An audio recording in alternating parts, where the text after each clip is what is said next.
Prof, in the context of this analysis, would you agree that corruption should be treated as a crime against humanity? Without doubt. And I've always said, and I think that this, sometimes you've got to raise things to the level of the absurd. Because what does corruption do to a country? Look at the thieving ways of Mobutu Sese Seko in the Democratic Republic of Congo. Congo has never recovered from the thieving of Mobutu and his acolytes.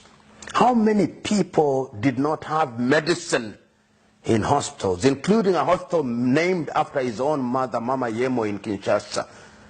How many died? Perhaps more than in the Holocaust.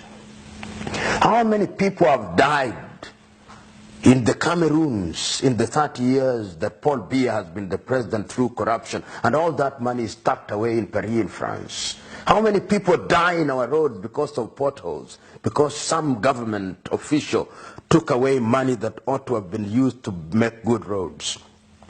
So this is a crime against humanity, for which punishment should be the ultimate punishment. And in China they do exactly that. They come to this part of the world, they corrupt our leaders, but if you are corrupt in China, they'll deal with you firmly, swiftly, and take away your life, so that you are no longer a danger to society.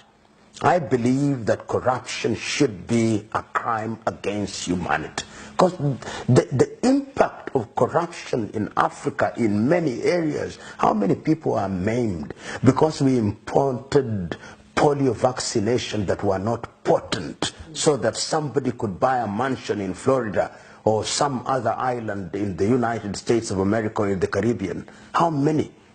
How many of the roads here in Nigeria, how many have been involved in defense contract corruption, so that we have in a situation where we cannot have things that we ought to deserve?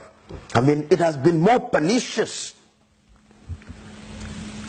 than any other thing. Corruption has killed more people than the civil wars combined in Africa. And yet we treat it with velvet gloves. We glamorize these individuals. We continue to elect them in office. They bribe us with 500 naira, 500 cedis, 20 kwanza, and we continue to elect them. And then they claim democracy. Look recently during the UN General Assembly in New York, what and how African leaders behaved. They stayed in the most expensive hotels, the world of Astoria, except the Tanzanian delegation. And yet, in their homes, people don't have potable water to drink. Yet, in their homes, there is no medicine in hospitals. You know, sometimes in an interview setting such as this, we appear to be intellectualizing about it, to be philosophizing about it. But if we walked out 2 kilometers away from here within Lagos, there are real things. There could be testimony of a woman who delivered on the roadside because there was no health facility. There are real issues in Africa, very real.